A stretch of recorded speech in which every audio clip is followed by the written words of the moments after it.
Today, we are going to get going with another great recipe inspired by the American South. We're going to do crab cakes with corn salsa with a wonderful chili and tequila dressing. So first and foremost, we want to parboil the corn. The water is nice and hot. We're going to put it in there. When you make this at home, you can parboil it as I'm doing, or if you want to and you feel like it, you could also grill it. When I come back, I'll show you exactly how to put it together and make for you a wonderful recipe.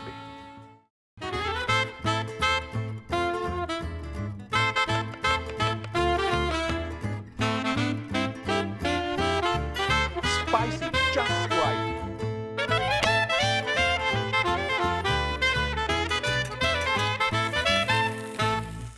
The corn is parboiled to the perfect consistency, but I also want to encourage you all that corn could be enjoyed in this salsa raw. I've done it before, and especially in the midst of summer, it's beautiful.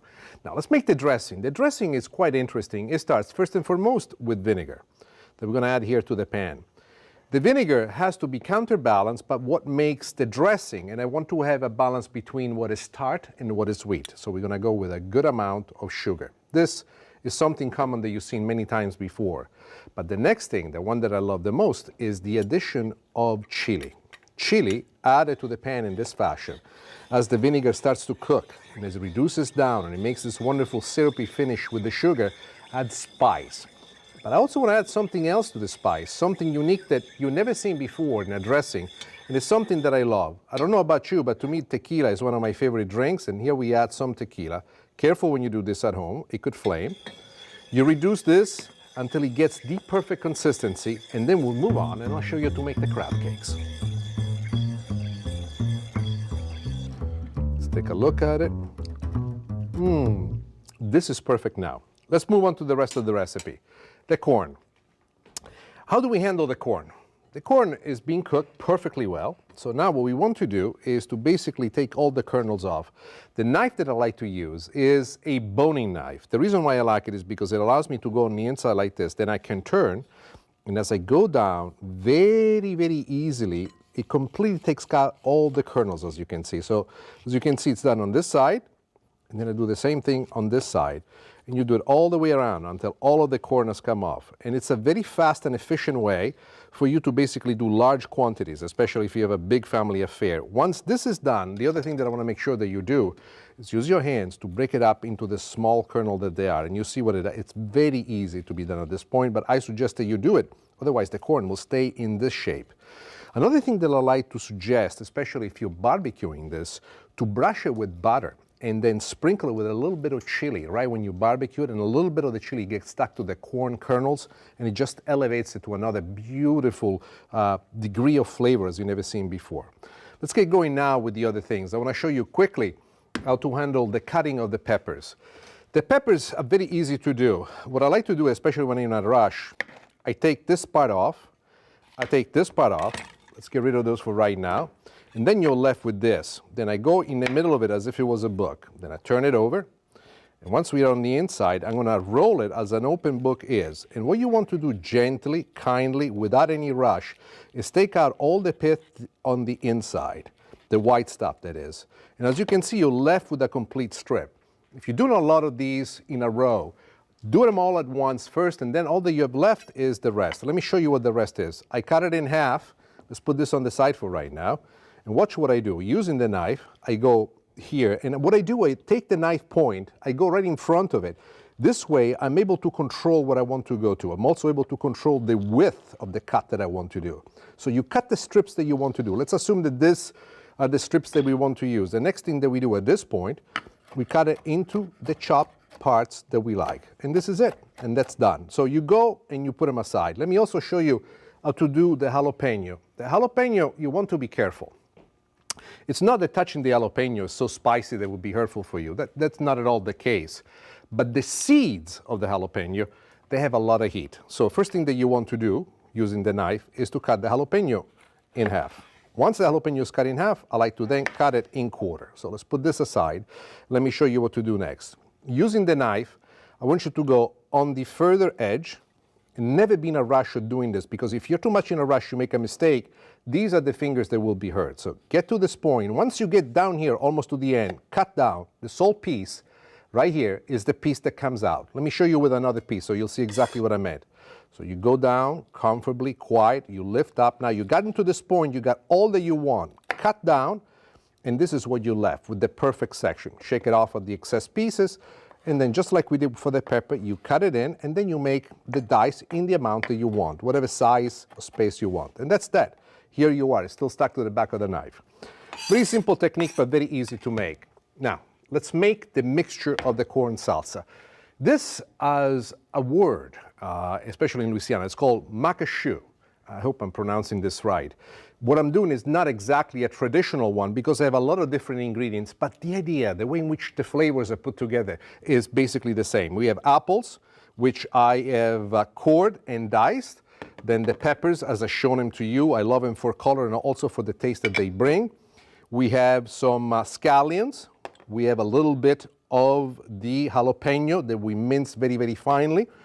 To this we add some red onion. This red onion is being marinated in a mixture of water and vinegar. And in doing so, what we have done, we let it rest for about a minute or two. Well, more than that, about 15 minutes actually. Then we have drained it, strained it, and we have added to the mix. Why is this technique so important, you should ask? Well, it's important that I explain to you why this is done and how come it's so important. What makes this important is that handling it in this fashion, it makes it easier to digest and they have less of a bite. Mince fine garlic right on top of it. Why mince? If I was to cut the garlic very thick, it would be very difficult to take a bite as you're into it. So you mix all the ingredients. At this point, optionally speaking, you can do several things. One of them could be, for example, the addition of some more chili if you want to have it spicier. The other thing that I like to do is just a little hint of sugar. And now let's go with the rest. The rest is the dressing that we do. First and foremost, with the vinegar-based dressing that we have done. Right now, there is no oil in this. I'm going to add the oil separate. When I do this at home, I like to do this ahead of the day, I would say about 30, 40 minutes before I get started for the serving. I put it all together, and this is exactly how it goes. And then a little bit of olive oil on top of it, as you are, and voila. Let this rest. We'll come back to this later. Now let's focus on the making of our crab cakes. To the crab that we already have nicely cleaned and picked over the shell, we're going to add a little bit of mayonnaise. The mayonnaise is a binding agent, and then a little bit of Italian-style breadcrumbs. These are important simply because they hold the crab cake together, but there isn't too much that you want to put. You notice I don't have to put in there no salt, no pepper, because there's an enormous amount of flavor in what we have. Now, let's shape the crab cakes. All right, here we go. Let's make one nice big one. Those are very, very rich. Here we are. And it's done.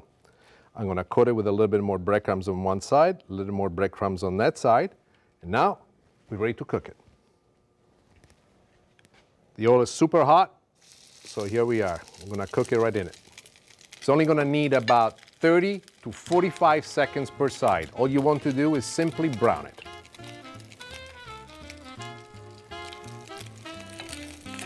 Let's turn it on the other side.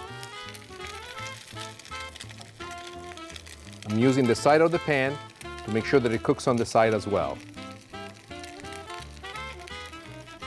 This is ready. Let's assemble our dish.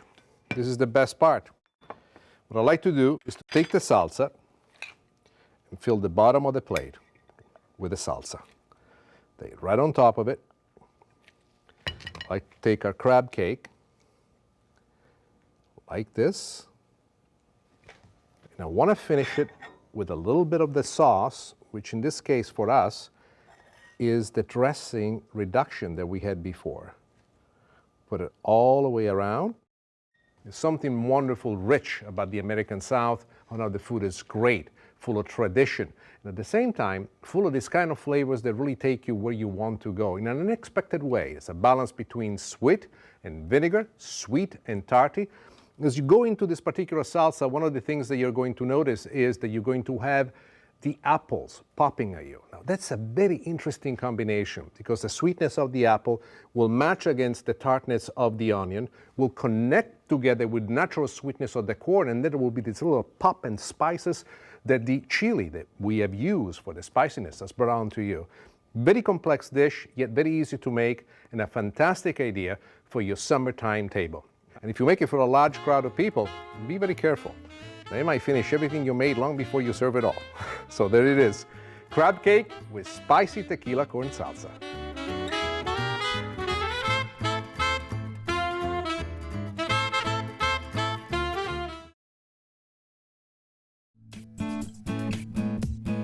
Hey Russ, how you doing? Nick, how are you? Always a pleasure to see you. Nice to see you as well.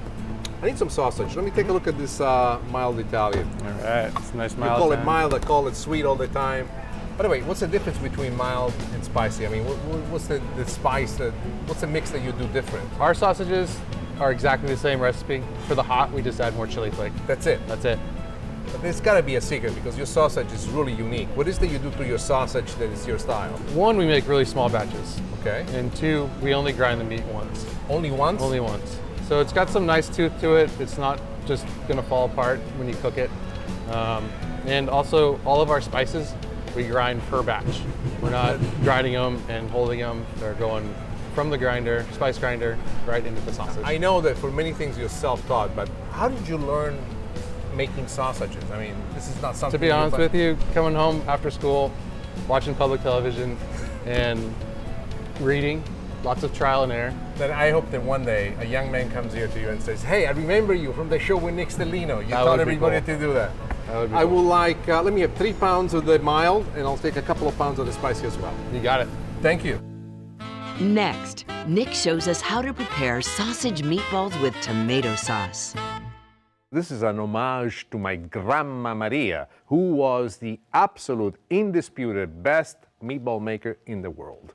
Now, this is done to show you an interesting technique of what people have never thought of making meatballs before using sausage. I'll show you exactly what. This is tomato sauce. As you can see, it's already nice and warm, but every time you do this recipe, to your tomato sauce, I want you to add some stock. What we're adding right now is beef stock. Why are we doing that?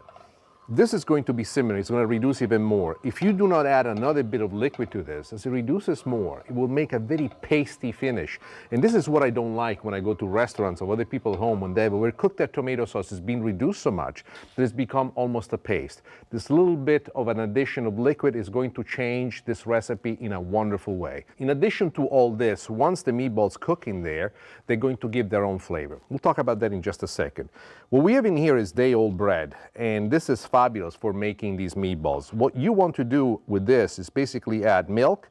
This milk will be absorbed by the bread.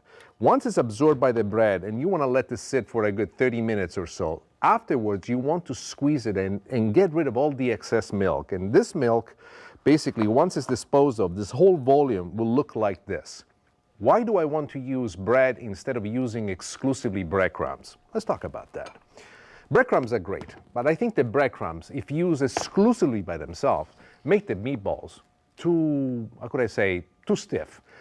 Bread, instead, with the milk, it plumps up. It gives you a lightness to the meatball as you never had it before. More often than not, when you make meatballs, all the recipes that you see, they're making just with plain meat to which you add your own ingredients. If you use instead sausage, in this case what we have is Italian sausage. You can use spicy or sweet, whatever you like, but all the flavors are built into it. So whatever you add onto it, it opens up. And then when it braises into the sauce, it even gives to the sauce this wonderful flavor of its own. If you never tried it before, you will find this very easy to make, something you can turn around in no time at all, and it's really going to increase the flavor base as you've never seen it before. So to this meat, what we're going to do, we're going to add the bread that we just used before, squeezed out all the excess milk.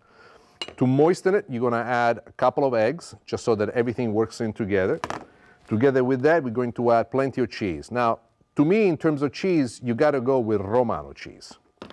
However, if I make it for my wife, instead of Romano, this whole thing has to become Parmigiano, because she has an issue with Romano. I don't know why. I love Romano cheese. So many times I make 2 batches of meatballs, one for me and one for her. When it gets to this point, one of the things that I like to do to tie it all up is to add a little bit of breadcrumbs. An addition of breadcrumbs ties it all up, absorbing the excess egg that's in there, and it gives us the consistency that we want. Why do I turn the bowl like this? It looks great on TV. Plus, it makes it easy on me. It's one of the things that I do, things that I cannot explain, but when I do, it makes me happy. I remember my grandma doing it this way. Is it something that changes the flavor? I really don't think so. It's just something that I do for fun. So, when it comes to shaping up the meatball, all that you have to do at this point is make the meatball whatever size you want. So, you move it in your hand just like this. And the next thing that we're going to do, we're going to fry them in the olive oil. We have extra light olive oil in the pan and it's super, super hot. So now we're going to brown our meatballs.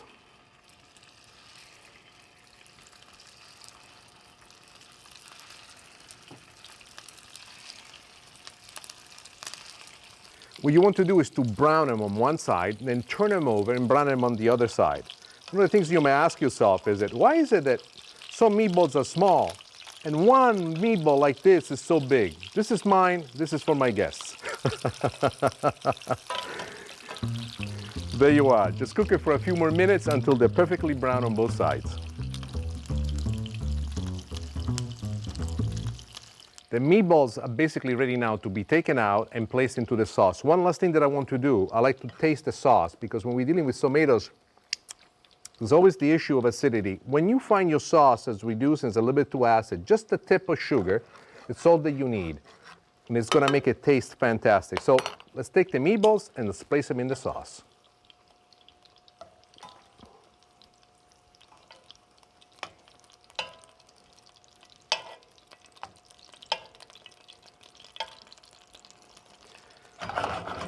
Once you put the meatballs in the sauce, I want you to reduce it down to a simmer, and in my opinion, they should stay here anywhere between a half hour to 45 minutes, gently. What will happen, the sauce will start penetrating the meatballs. I want you to turn them every 15, 20 minutes so all the sides get an even cooking. And what you will notice is because of the bread on the inside, they will plump up even more, making them fantastic.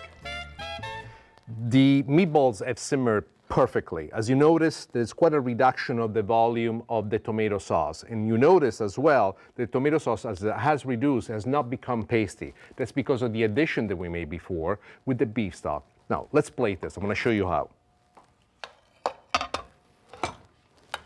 One way that I love to is to put a little bit of mashed potatoes on the side. Then taking the meatballs, we place una, due, e tre, and then the sauce. Don't be chintzy with the sauce. And here we go. Guarda che bellezza. Guarda che bellezza. Now I feel like I'm at home. And the last thing that you may want to do, just if you feel like it, it's a little bit of parsley on top. And there are two ways to do the parsley. One could be the chopped parsley. The other one, and this is a very rustic way of doing it, is like this, whole leaves of parsley on top. These potatoes are basic potatoes. There is no special recipe that we've done for this. Whichever is your favorite recipe, go ahead and do it. This reminds me of my grandma, Grandma Maria. She was the best meatball maker, and I think that she'll be quite happy and proud of the way in which I made the sausage meatballs. And I hope that you'll try it at home for your friends and for your family.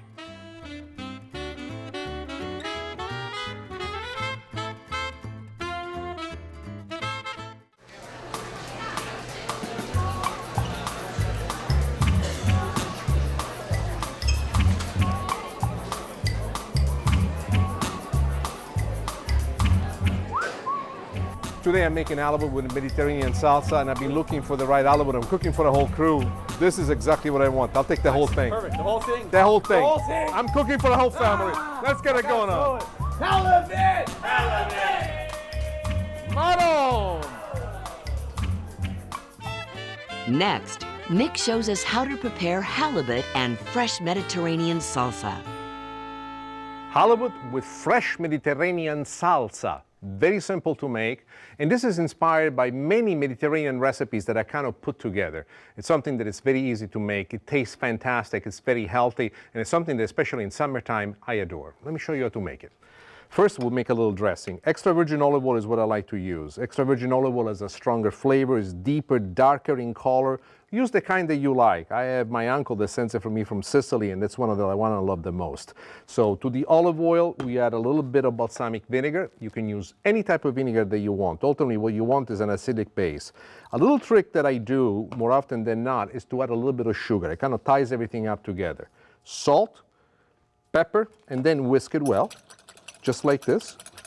And this is all that we need at this moment for what we got going. Now, let's make the salsa. We have fresh tomatoes. This is great for those of you who have garden and fresh tomatoes. What we've done, we have simply seeded the tomatoes. We did not peel the tomatoes. And then we add cucumbers as well. Fresh cucumbers in summertime are so refreshing. Here are the onions. These are red onions. Now, red onions are fantastic in my opinion in terms of flavor, but they're very, very sharp.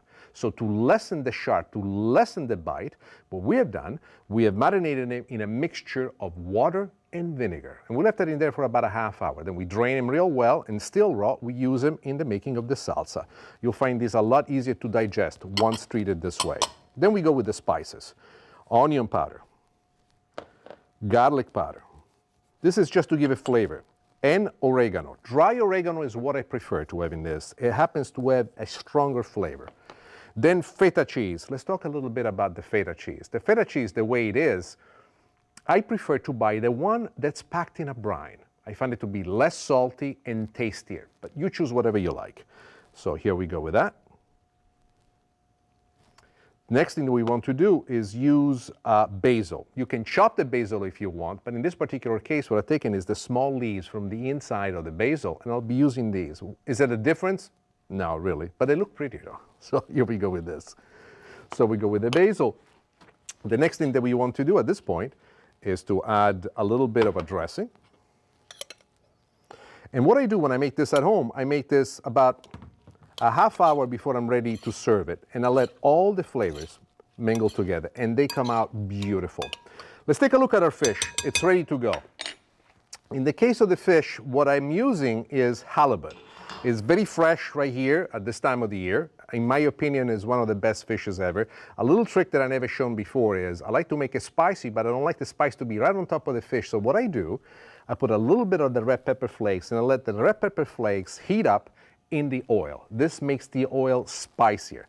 Then to the fish, all that we need to worry about is to put a little bit of salt, a little bit of pepper on top of it, and then we're gonna put it right in the pan. Now watch this, I put it in the pan, it's gonna start to, I reduce the heat completely down from high to medium low. You wanna let this cook in this heat, undisturbed, untouched, for 2.5 minutes per side. Now let's cook it on the other side. This is what I love. You see this perfect ridge right here? You see how it's gotten crusty? This is a masterpiece. While this is happening, let me show you another technique that I had. This is a French technique called arrosé. You don't need to do this. It's almost exaggerated, but I love it because I love to bathe the fish with butter as it finishes cooking right on it. What it does, it gives it an extra creaminess that makes it spectacular. It makes it wonderful. Oh, there it is. Now, we are ready to assemble our dish as soon as the fish finishes cooking all the way through. Just a couple of more minutes. Now, let me show you how to plate it.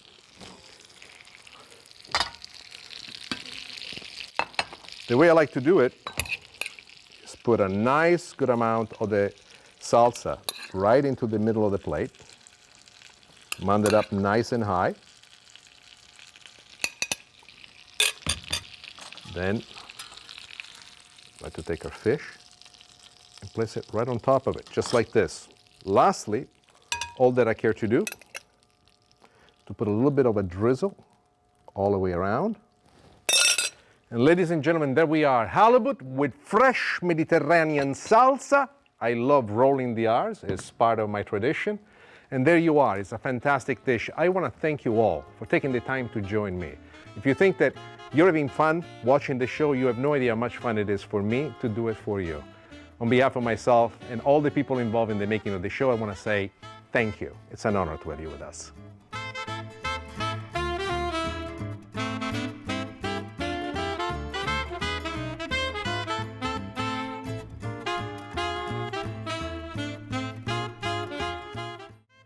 Apple tartatin, upside down apple pie, a fantastic dessert. First, we start with the caramel, butter, and then our secret ingredient, sugar. To make sure the caramel is perfect, just a tiny squeeze of lemon juice.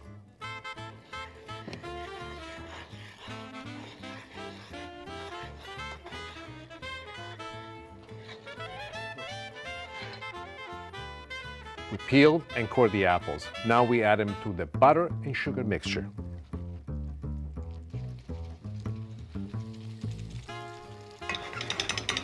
And once our apple have cooked to perfection in the pan, we cover them with puff pastry and we place it in the oven to bake.